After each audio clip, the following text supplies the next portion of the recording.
Bonjour chères lectrices, chers lecteurs assidus et fidèles du site de Corbeau News Centrafrique. C'est toujours un plaisir pour Alain Zilo de vous retrouver.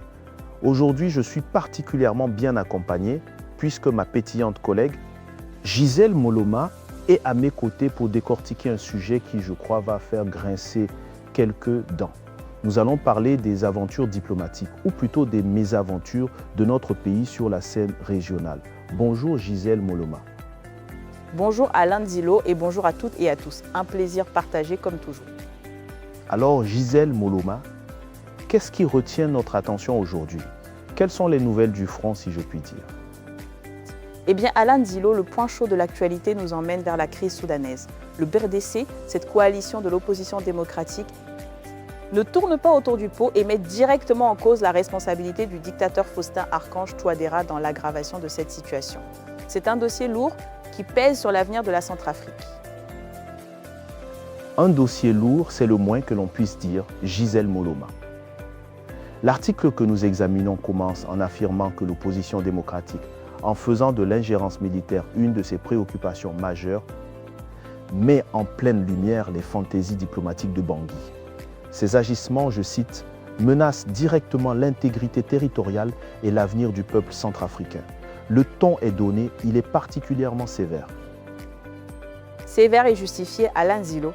Le BRDC, cette opposition démocratique, tire vraiment la sonnette d'alarme concernant les choix géopolitiques qui sont faits au plus haut niveau de notre État. La politique étrangère menée par Bangui, nous dit-on, suscite désormais de vives inquiétudes au sein de la classe politique. Le BRDC y voit un virage dangereux dans les relations régionales, directement attribuable aux décisions de l'empereur Faustin-Archange Touadéra.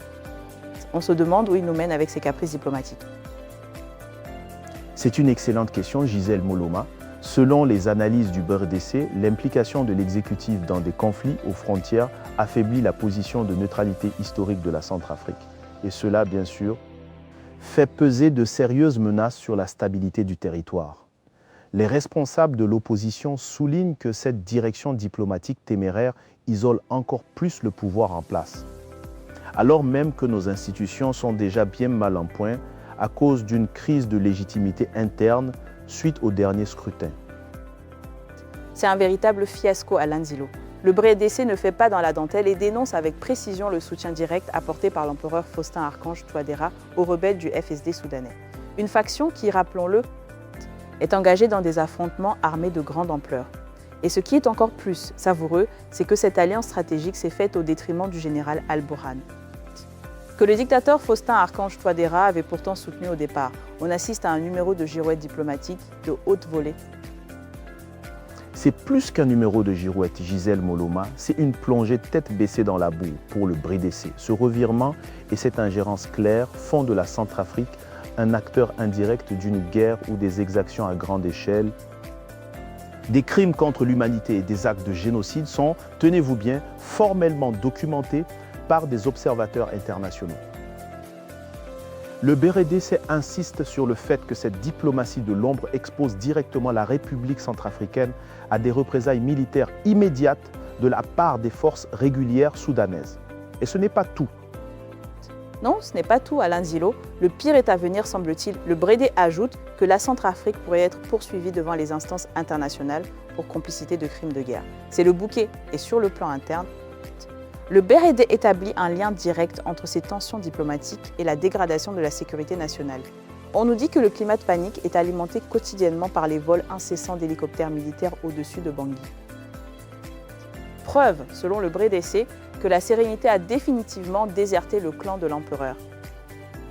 La sérénité et le bon sens, Gisèle Moloma apparemment. Aux portes de Bangui, notamment dans le secteur stratégique de Boali, le BRDC signale une augmentation des hommes armés et des cas répétés d'enlèvement de civils, suivis de demandes de rançon. Cette vulnérabilité militaire coïncide avec un gouffre budgétaire. Le BRDC révèle que les caisses publiques sont vidées de 10 milliards de francs CFA par mois pour financer les services de la société paramilitaire étrangère Africa Corps, anciennement Wagner. C'est une hémorragie financière pour quel résultat? Au juste, pour un résultat quasi nul en termes de sécurité à Lanzilo. Malgré ses dépenses folles, le Premier ministre Félix Moloua et son gouvernement se montrent incapables de sécuriser les axes routiers vitaux. Mais plutôt que de résoudre ce problème crucial, ils préfèrent augmenter la masse salariale de 20%, histoire de s'assurer des loyautés politiques à Bangui. C'est une honte, on achète les consciences pendant que le pays brûle. C'est une pratique bien connue des dictatures Gisèle Moloma. Face à l'entêtement du régime et à son refus catégorique d'engager de véritables discussions avec les forces vives de la nation, le BRDC interpelle directement les chancelleries occidentales et les bailleurs de fonds. L'opposition exige de nos partenaires internationaux qu'ils abandonnent les simples notes de recommandation pour imposer des conditions contraignantes à l'empereur Faustin Archange Touadéra et à son Premier ministre Moloua. Et ils ont bien raison, Alain Nizilo. Le BRDC rappelle que les discussions avec le Fonds monétaire international sont totalement bloquées à cause des malversations qui entourent les taxes pétrolières, qui sont passées de 2,5 milliards à 900 millions de francs CFA par mois. C'est une faillite généralisée. Cette situation pousse le BRDC à appeler à une réinvention totale des méthodes de contestation politique. Il refuse de baisser les bras devant le verrouillage des institutions et le déploiement des cellules du parti au pouvoir dans tous les ministères. Le BRDC réaffirme sa volonté d'organiser la résistance par tous les recours légaux disponibles, rappelant que seule la lutte libère. Un appel clair et fort donc à la mobilisation citoyenne. Et cet article fort instructif, Gisèle Moloma, nous est proposé par Eric Azoumi. Merci à Eric Azoumi pour cette analyse édifiante et pour toutes vos réactions, vos informations ou pour nous contacter. N'oubliez pas le numéro de téléphone ou WhatsApp de la rédaction de Corbeau News Centrafrique, le +236 70 16 44 65. C'est tout pour moi, Alain Nizilo. À très vite